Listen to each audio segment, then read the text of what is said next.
and welcome back to Talk Time with Terry and our guest candidate for Common Pleas Judge Lauren Leiggi. Hi, Lauren. How are you?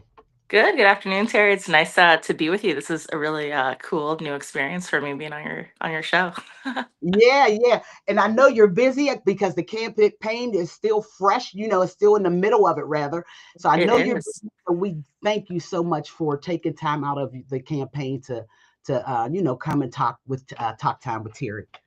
No, thank you. I think this is the more fun part of the campaign trail for me is getting just out there, getting to know the voters, and having people get to know me better. So I really appreciate the opportunity with you this Sunday afternoon. Okay, great. Well, let's get started. Um, tell us what actually inspired you to run for the position of Court of Common Pleas. Yeah. Well, I always actually wanted to be a judge. Mhm. It's something that happened, I guess, in law school while I was there. I interned for a Puerto Rican judge. Her name is the Honorable Mia Roberts Perez.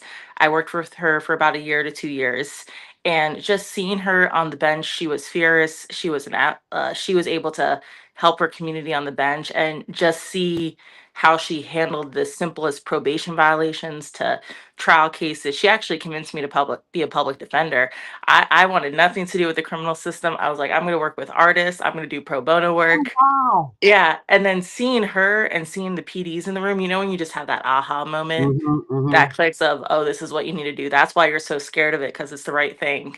And she inspired me to do it. I just saw the amazing work she did for her community. And she was like, Lauren, you can do it one day. If you can defend your client's rights, and they're going to be the most hated person in the courtroom, you can be a judge. And I was like, okay.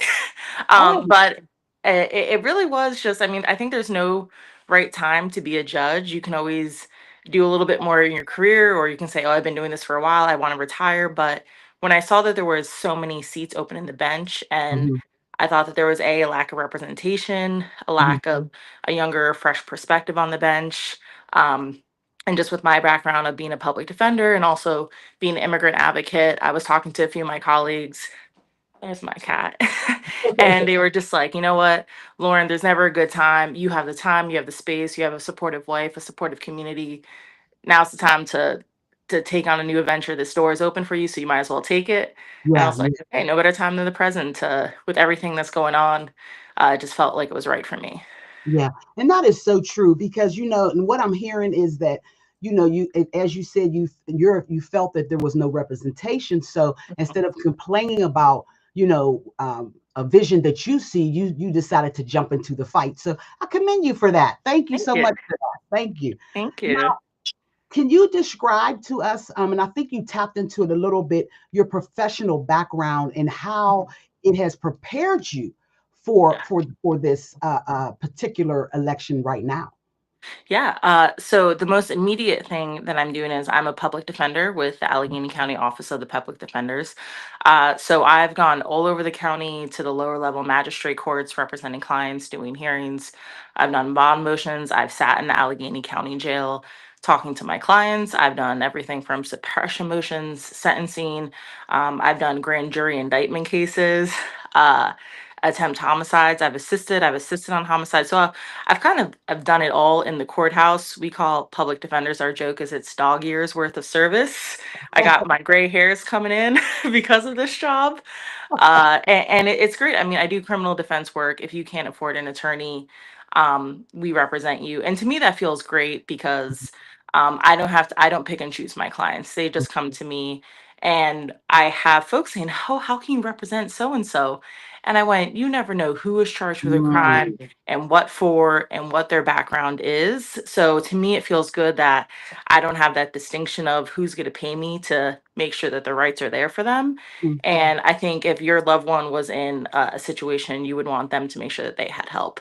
So that's my primary work right now. And then I also work with immigrants and non-citizens. So I saw that there was a need here about about 4 years ago, where we kept outsourcing work, where the state law and the federal law says that if you're a non-citizen, you're going through a court case, whether you're undocumented or you have permanent status or you're a student, your criminal case will impact your pathway to citizenship. So I started that unit. So I'm the lead attorney and I supervise two other attorneys. And we make sure that anyone that's coming through the criminal system, that their pathway to citizenship, or if they're just here temporary, isn't impacted, or if it's going to be impacted, that we represent them with that matter. So that's really near and dear to my heart. So I love doing that work, and I have job security right now, and I wish I didn't, but but that's what I do. And before coming out to Allegheny County, I did it all. I worked for Penn Law School, and Mm, I oversaw 30 pro bono projects. I worked on a team of really fierce women, and we made sure that law students completed their graduation requirements. So we did everything from election housing rights, voter rights, going overseas on the border, servicing people in other countries. mm, So just kind of working with a bunch of law students and being a paralegal for so many years and helping them, it just really inspired me myself to go back to law school. Because when I said I've done every odd and end job, I've done all from sell shoes to working a pizza joint. So commitment. yeah, Now, yeah. how would you take your Hmm. commitment as a public defender, making Hmm. sure that your clients get what they need, get represented to the highest of your potential in the courtroom? How would Hmm. you take that commitment and passion and into the if elected to the bench? How Yeah. would you take that into your courtroom? How to take that? Yeah. To me, it's super, super simple of having the patience and having the temperament to make sure that everyone that comes in the courtroom, no matter if it's a family, criminal, or civil law matter, that they Mhm. have their day in court.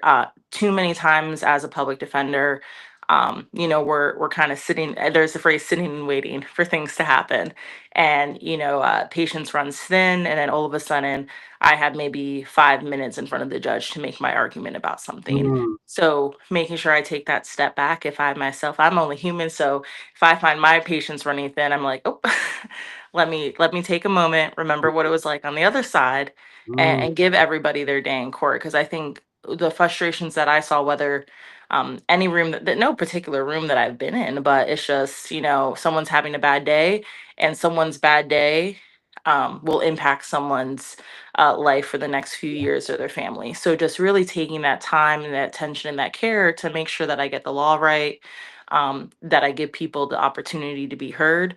Because I also sometimes I feel bad too when there's a victim on the case and the mm, judge is kind of speeding them through and they're like, okay, let's get through mm, your victim impact statement. And I was like, I'm the mm. defense attorney, and I'm like, wait, why are we hurrying them up? Why Yeah, are we yeah. making them go quicker? Um, so making sure I'm efficient, but doing efficiency in a way that everyone can Mm. have the time and the care. Because I think being a public defender, you have people on their worst days. Yeah. They're yelling at you in the jail because no one will listen to them. And so if I sit through that, I love sitting through that. So I want to make sure that I think patience goes a really long way because people don't understand the law and they don't have access to the law. Wow. Thank you Yeah. so much for that. And actually, you really we're that really tapped into my next question. Mhm. But before I ask my next question, I want to make sure that our audience know to any questions that they may have for you. Um, to please put them in the chat. Put them in our. We will make sure that Miss Leiggi gets these questions. If she's not able to answer them during this time, we will make sure that she gets your questions and she will be able to answer them at a different time. But so please put your questions. Okay, so to go back, I'm going to circle back a little bit because of your of the what you experienced as a defense attorney. Mhm. And one of my questions is, what does racial justice look Mm. like for you in the in the criminal legal system? Gosh, I appreciate that you called it the criminal legal system, because I think that justice is such a nuanced word because it Mhm, depends on who's looking at justice. mhm, Because if you're in a chant saying no justice, no peace, but then you mhm, have the other side saying, well, no, we do have justice. Like, why mhm, are you being disruptive? mhm, So I think for me, it's just breaking it down to understanding that justice means something different for Mhm. everyone. Mhm. And depending on the community you come from. So my mom, she grew up in the Heights, Mhm. in Mhm. New York City. She's a Dominican woman. So something of what justice would mean to her Mhm. is completely different to, the neighbors that I have now here. I'm a neighboring to Squirrel Hill, East Liberty. Justice means so much, so many different Mhm. things. Mhm. So racial justice means having the awareness and the understanding to see that people come from different backgrounds, they come from different communities, different areas of wealth, and taking that all into account. Because I don't want to treat anyone different based upon the color of their skin. Yeah. I really want to have this objective viewpoint when I'm being a judge, because that's what you're supposed to do. Mhm. However, taking the time to understand, okay, I have this client who doesn't understand why maybe having a gun for his protection when he can't own one Mhm. isn't in his best interest. I'm like, and he's like, well, because I hear it all the time. They're like, oh, Miss Lauren, but I need this for X, Y, and Mhm. Z. And I'm like, listen, I can tell you that I understand it, I hear it, but Wow. it's still not in accordance with the law. So why don't we take a step back to figure out what we need to do? So I never want to be overly paternalistic to someone. Mhm. And I'm Mhm. like, how can I help you find the tools so that you feel like having a gun illegally and having a gun is no longer in your best interest? So to me, that's what racial justice means, kind of taking a step back, understanding where the person's coming from, giving them the chance to explain where they're coming from so that I can figure out of maybe, hey, what tools do Yeah. you need? Because I'm always at the believer, if you teach someone how to do something, they're going to be a lot better than just telling them how to do it. So to me, that's what racial justice means. Wow.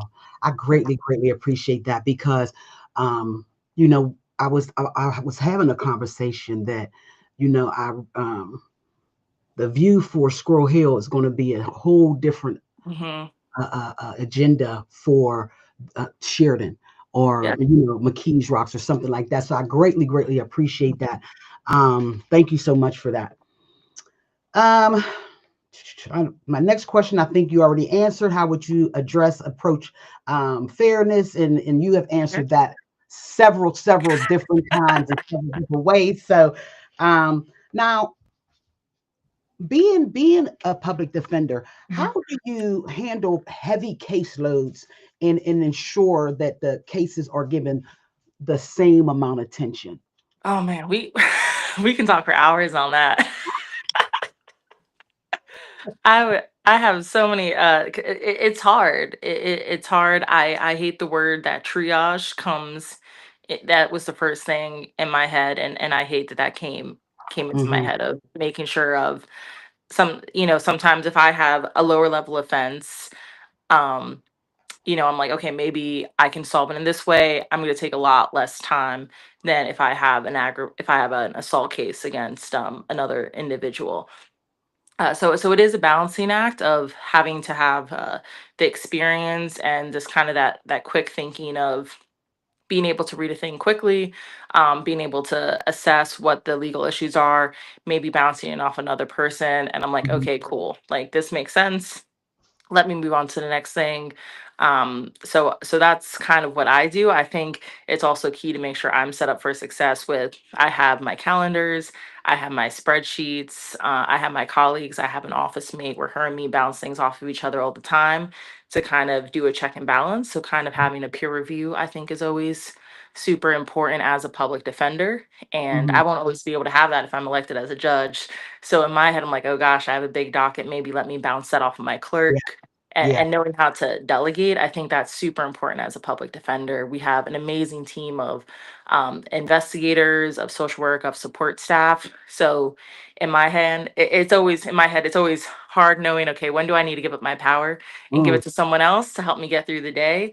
And that's what I've been leaning into as a public defender of I'm only one person, but we have an amazing group of team from attorneys to non-attorneys in the office. Yeah. So leaning on my teammates is super important to me and gets me through the day because gosh, we need more funding at our office and Yeah. we need more staff. So it's super hard, but it's kind of knowing when you need to do something and knowing when someone else can help you out with something. That's huge, Yeah. Lauren. That is really huge because to give up power and to know when to give it is to give up power first is hard. Okay. So and Yeah. then to know when to give it up is even you Hmm. know, it can be even harder. So thank you so much for that. I respect that. Um, Now, as of cash bail, will you, in if elected, would that be in your power to implement a bond? And if so, what does that look like? Cash bail. I'm sorry. What does that look like? Yeah. So a common pleas judge doesn't have as much to do with cash bail as, say, the magistrates would. Hmm. The magistrates are the one where they're at the Pittsburgh Municipal Court or the surrounding community. So you may be out at a magistrate court in Monroeville or all the way out, in Tarentum, something pretty far away, and that magistrate judge will be doing the cash bail or monetary denying it or whatnot. At the Court of Common Pleas, it looks slightly different. Hmm. So what my experience is normally I would either the Commonwealth would be seeking to revoke my client's bond, or my client did something where bond modification might be necessary, or in the alternative, I might say, hey, my client, has X, Y, and Z bond in the jail. We now have them set up with a treatment plan, Hmm. or we're resolving the case or something like that, and then I put the motion forward. So as a judge, what I would do is it would kind of depend on who is asking me to modify their bond and in what manner, what are the circumstances around it. um, because as a public defender myself, cash bond can be used in personally in harmful ways where Hmm. you're giving someone a $5,000 bond for a DUI offense, where someone gets released on your own recognizance for the same Hmm. DUI. And when you start to look at, okay, why was one person given this and that, to me it almost seems like an arbitrary distinction. Hmm. Usually it's based in race when Hmm. you're giving someone $5,000 bond. So I've always been of the opinion that if there's no condition that can have the person safely in the community and coming to court on time, that the criminal rules of procedure allow you to deny the bond in that circumstances if there's nothing that can secure their position, like secure them coming to court in a safe manner. To Hmm. me, that seems way better. You deny the bond, the person that's sitting in the jail gets time credit for the time that they're sitting there, um, versus giving some really high amounts. And if they have a wealthy family member and a $50,000 bond, Yeah. they're getting out of jail. But that doesn't necessarily mean that the community is safe. So I would always lean back on the rules of procedure. I use them all the time. There's about 6 different factors that I would use as a judge to saying, can this person come to court safely? Will they come on time? Or there may be other conditions, like maybe they just need some treatment, maybe they need to get an assessment, maybe they need to go to therapy, and that'll help them come to court on time. Um, and I like that the rules are there, and if you use the rules in the right way, you have pretty good results. Yeah. Well, thank you for that because several of people that I know, Hmm. have asked, to Hmm. explain the process with the Court of Common Pleas and Hmm. bond. And so I really great because this is an educational setting, Yeah. with Talk Time with Terri. So thank you so Hmm. much for breaking that down for us.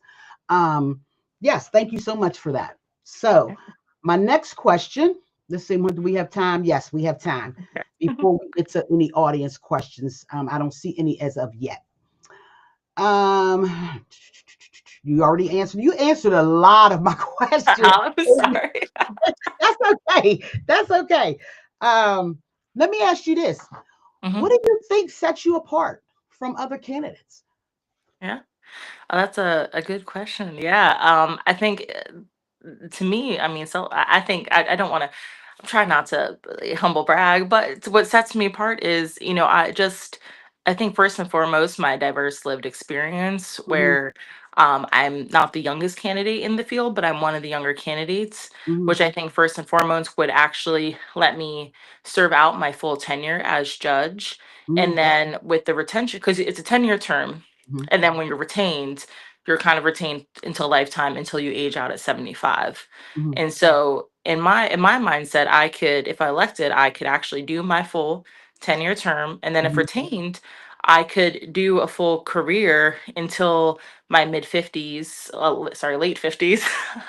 um, before, I decide of, okay, is this something I want to keep doing? I've been doing this for 20 years, or do I want to make a career pivot? When I think that's so important of being able to just have that option. Um, and because it's not I'm not saying this in a negative way against any of the sitting judges, but we're in the situation right now where we have 8 seats open because a lot of the judges aged out. Mm-hmm. They weren't able to make that decision for themselves if they wanted to continue practicing or do something else. And I think that that can be a harm to the community members when you're having people that are 75 years old, they're getting aged out of the system, they can't make the decision for themselves, and now us as the community, we're like, oh gosh, there's this huge Yeah. Yeah. eight seats open, and that's a lot of a lot of turmoil Mm-hmm. that can possibly happen. So having candidates who are a little bit on the younger scale, I think, is helpful to the community in the long term. In addition to that, when I said my diverse lived experience, I've done everything from community college, Mm-hmm. then I went to an Ivy League school, and then I went to Temple, which was the number one trial ad school in the nation. And it brings a diversity to the bench of a lived experience where I understand what going to community class is like. I also understand what going to one of the most rigorous schools undergrad in the nation is like, and Mm-hmm. then a really tough and empowering law school, and being able to bring those communities to the bench, because I think in just my time period in Pittsburgh, I've seen such an influx in community of different perspectives. And to me, where I grew up in New Jersey, it truly was a melting pot of different perspectives and different ideals. And I mean, hey, it gets us better food too. But Well, and I think, yeah. I'm sorry. I And didn't mean to cut you off. I didn't mean yeah. to cut you off. I'm sorry. But No. we do have some questions from the audience. Hmm. Okay. Okay. One is, Hmm. wait. What do you believe to be the root cause for Hmm. high numbers of juvenile offenders? And what Gosh. changes can the court system make to reduce these numbers? Gosh, that's hard. Juvenile offenders, because there's so many variables that cause juvenile offenders. A Mhm, lot of it is, I think the first and foremost is instability in the home. mhm, Of you don't necessarily have to have a two-parent household. It can be a village mhm, raising the child as well, or a really strong single parent. But I think it's that those cycles of violence that you see, or the cycles of generational trauma that you see, um, where we're not interfering with it, where we're not disturbing it. I would have loved to be an education attorney in another lifetime, because I do think that giving children access to education, access to after school opportunities, can really disrupt the school to prison pipeline, or just having so many juvenile offenders. And I also think a big part of it is just community understanding and engagement of, you have a lot of children that just have nowhere to go after school. mhm, And I think this isn't what I judge can do, but, or actually, no, maybe I could. Just having more individuals in the community that are connecting with juveniles and the youth. I thought this really great program that I saw. It was in an urban area where I grew up, where they actually put laundromats in the school themselves. They put a washer and dryer because the schools had uniforms. So it was black and brown kids being able to wash the laundry after school on their own, because maybe they didn't have, their parents didn't have the access to do that. They were able to have dinner after school, and then they were also able to help with their homework. And so I think if you have, community leaders, and as a judge, I can't do political things, but I could do mhm, things like that of, figuring out, after a busy day, how can I get back into the community? How can I make myself accessible to the community? Because a lot of children, all of a sudden, they see a judge, and it's after they were shoplifting or they were doing something stupid with a friend. But I always ask people, why does a kid get a shoplift? If 9 out of 10 times it's for food, they're hungry, they're insecure with food. So maybe let's address those underlying resources so that children know better. Thank you. Thank you so much. I'm Yeah. gonna come back. I'm gonna come back to that because I think I heard you say it starts at home, but Hmm. I want to come back to that because I want to make sure that the audience you get the audience questions. Okay. Um, can you share can you share an example of a situation in which you had to make a difficult ethical decision and how did you handle it? Oh gosh. The audience This is rough. Audience is rough today. oh, this is harder because I'm a criminal defense attorney, so I was like, what can I, because I make a lot of hard decisions, but I don't ever want to break confidentiality with a client. Yeah. But okay, let me do one maybe more just like a mentor training that's a little bit similar because I don't want to risk breaking confidentiality with anything. But I did have one time where I was mentoring someone. They were my intern, and all of a sudden, they just stopped showing up. Mm, Their laptop to the office was gone, mm, and they were no longer responding to anything. So that was a very difficult situation. That was one of my first time having an intern, and I was like, "Oh mm. gosh, this is my first intern." She I didn't want to say she stole something, Yeah. but she took something from our office, and that was hard for me not to Oh, freak wow. out and Yeah. lash out. So I always kind of count to 10, take a moment, and I think, okay, what's going on here? Does she just not know that she wasn't allowed to do this or whatnot? So I ended up, instead of kind of responding to her of, hey, you need to get this back ASAP. Why'd you take this computer? Like, you have all this information on it. Your semester's over here. I just reached out to her really kindly. I was like, hi, it's been a while. You dropped off. Is there anything going on? And I'm concerned for you. And I just reached out first in a manner of concern. Mm, Because that was a really difficult moment. There's a lot of proprietary information. There's a lot of client information on this computer. And all of a sudden her semester's over and I have no idea where it is. mm. She responded back and she was like, I'm so sorry, Lauren. I didn't know what to do. I took it. I transferred schools. She had just left the area. Yeah. She had Yeah. it with her. And it turned out to be such a simple mistake. Yeah. And she was so afraid of getting in trouble that she just didn't return it. She just didn't respond. And Mm, so in that moment, I was like, thank God I responded to yeah. her in a place from concern instead of, because then all of a sudden she was like, I'm going to be back X, Y, and Z time. I'm Okay. going to drop it off. I was worried about getting in trouble. And I was like, you know what? I understand you made a mistake. Mistakes happen. Um, so I think that was like a really, and that's kind of a lot of times what I do just in general with my clients when they tell me something where it's on that gray line of, do I have to report it? Do I not have to report it? What's going on? To kind of just take a moment and have a further conversation so I can figure out what's going on, because usually that gets better results than the immediate response of freaking out because I'm getting in trouble. Thank you. Thank you for that. Yeah. And the next, um, how would you handle public pressure or media scrutiny in cases that attract a significant attention? Oh gosh. Well, as a public defender, a few of my cases, I have had scrutiny about them already. Mm, And sometimes it's just kind of like you take it on the chin and you keep moving because, as a public defender, it happens. You represent people that the media finds out about and mhm, they don't really think kindly of that. And then I think as a judge, it's very similar where you have to make tough decisions. And doing the right thing isn't always the most popular thing.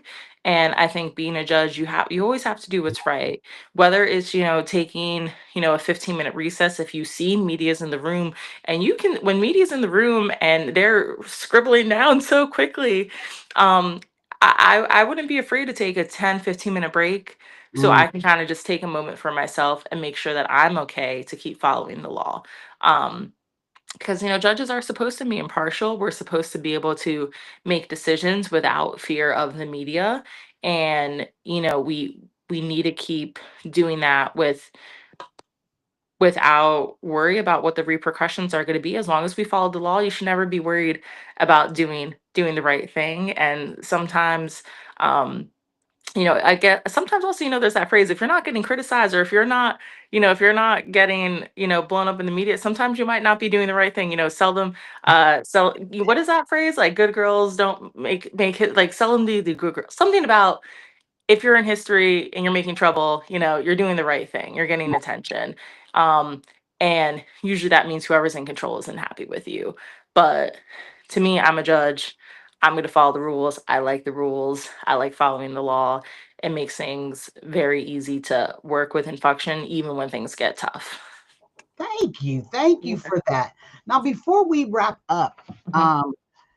how there's going to be people that's going to have questions Mhm. that you and I didn't talk about, or I may not have brought up. and they may want to have a conversation with you. They may want to even volunteer on your campaign Mhm. or donate. How could somebody get in touch with you? Yeah.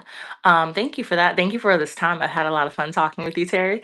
Oh, sure. So my website, it's super simple. It's my initials. So you just go to ll4cp.com. And so it's llforcp.com. My website is there with all my contact information, my donation page, a contact form, and I'm on social media too at llforcp on Instagram or even on Facebook. It's like Lauren Leiggi for Common Pleas. But if you go to our website, it's super easy. Our email's there. It's Lauren at ll4cp.com. And our team is super responsive to answering questions or getting people signed up for stuff and volunteering. And we have a pretty cool, fun volunteer base. So if anyone wants to come door knock and talk with people, we're more than happy to have people. Wow. Well, there you have it, ladies and gentlemen. And before we go, Lauren Leiggi, did I say Mhm. that right? Yes, you did. Okay, a candidate for Court of Common Pleas. Is there anything that you would like to say before we close it out? Thank you. I would just like to say that I appreciate the time, Terry, with you this Sunday and everyone else for tuning in. Please reach out. And if you have any questions, comments, concerns, I'm always up. I think there's nothing better than having an uncomfortable conversation with someone. And really, at the end of the day, I want to bring empathy to the bench. And I think sometimes that's scary when you have a leader that's operating from a space of empathy. Because, like what I said earlier, Mhm. empathy means recognizing where other people are coming from, knowing when to give up your power, and also kind of knowing when to, be a little bit more stern if you have to, and being able to make those tough decisions. So that's why I'm running for judge, to just bring that compassion, that empathy to the bench, to make sure that everyone's heard and that everyone has a representation on the bench, no matter really where you're coming from. I love to get to know people, so I appreciate the time and hopefully the support from everyone in Allegheny County, coming up in the primary in May. And so there you have it, ladies and gentlemen. Candidate Lauren Leiggi for Court of Common Pleas. Lauren, we thank you so much for gracing us with your presence, and we look forward to seeing you on the campaign and maybe having you back. Of course, I'll be back if there's time for it. Absolutely, absolutely.